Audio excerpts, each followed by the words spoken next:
but I want to hear about the new Fantastic Beasts. Now, you're not, I guess. Yeah, I can't do a formal review. Yeah, I can't do a formal review. I have to do a kind of social media reactions. That's what I'm allowed. What's your reaction? What's your reaction? And what's my reaction is, I basically binged the first two movies starting 2 days ago to get here. I was not, I got through half of the first one several times and just couldn't get myself to finish it. And now because I was seeing it, I forced myself to get through. And the reaction I have is, it takes a lot to get into it, but once I got into it, I was starting to have fun, and I really like the third one. The third one is definitely the best of the three, but I will have this caveat: if you're not a fan of the Fantastic Beasts series, forget it. You're not going to like this one. I talked to a critic afterwards, and he just hated it, and I think he just wasn't into the series. I did like this one. There were some interesting changes. I don't think it's a secret that Mads Mikkelsen takes over for Johnny Depp, right?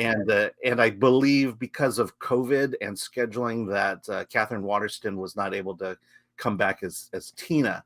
And I think I found it interesting that they had replacements. Mads Mikkelsen is a great actor, and I think his acting really comes through, but they took away a lot of the oddities and eccentricities of Johnny Depp's version of Grindelwald, and just kind of said, look, Mads Mikkelsen, you're Grindelwald, and they really didn't give him anything other than just act great, which he did.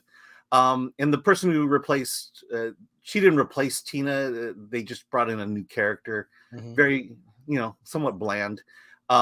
And then the third thing I'll say is, what I appreciate about the Fantastic Beasts series, because we've had this discussion about every IP over the last several months, several weeks, is that this is J.K. Rowling's project. She's got her fingerprints all over this thing. And whether you like her or not, or whether you appreciate her writing style, it's a breath of fresh air to say that she told her story. And if you know what she's been going through politically lately, it's amazing that they allowed her to tell the story. And I think that's really refreshing in and of itself. I will say, Harry Potter was written for children, but accessible to adults. I think the Fantastic Beasts series is written for adults, but accessible to children, if that makes any sense. And I think that's what separates Fantastic Beasts from like Lord of the Rings. There's, I think there's a deeper message in Lord of the Rings, and there's there's some feel-good messages that happen in Fantastic Beasts, and I appreciate that, and I think that's why I'm buying into the series more than most people will. Well, I'll tell you my take. My take is I don't care. I don't care. I thought that the Harry Potter story is amazing. I don't care about the prequels. I mean, it's incredible that they had, most of the actors through from the beginning to the end, right? Like, including the kids, the main kids. I mean, it's incredible. You saw them grow up, and it's funny to watch like the early films because it's like they look so cute. They look so cute, right? And then they grew up and didn't maybe turn out like maybe how you thought. Yeah. But what's amazing is they only had to replace one character in that movie, and that was Dumbledore. Yeah, true. But I love the Harry Potter movies, and I could not finish that first film. Something about it I just don't care. It sort of lacks the sort of whimsy and magic for me, and it's called Fantastic Beasts, and it's not really about the beasts, and it just kind of lost me. So this is not my review. This is someone who like I'm checked out and don't care, and so I'll look forward to your full review. I can totally understand that, because again, it took me, I was forced to see the first one all the way through, but the attempts I've made before at gunpoint. Yeah, and then I will say it felt like that the first two movies was basically the backstory for this third one, and I really like this third one. All right, so it's built up. So here you go. Patrick Lemire says JK is involved. That's great. I may just have to go to support.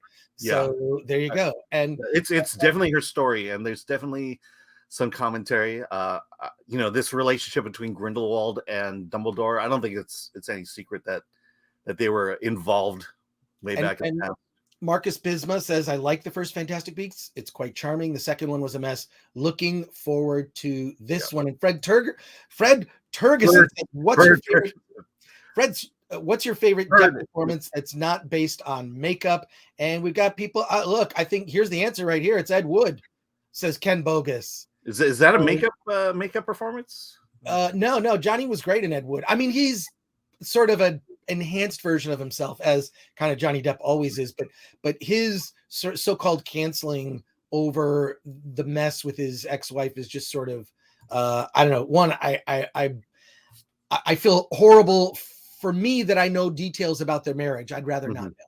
I'd actually rather not know. But it's sad.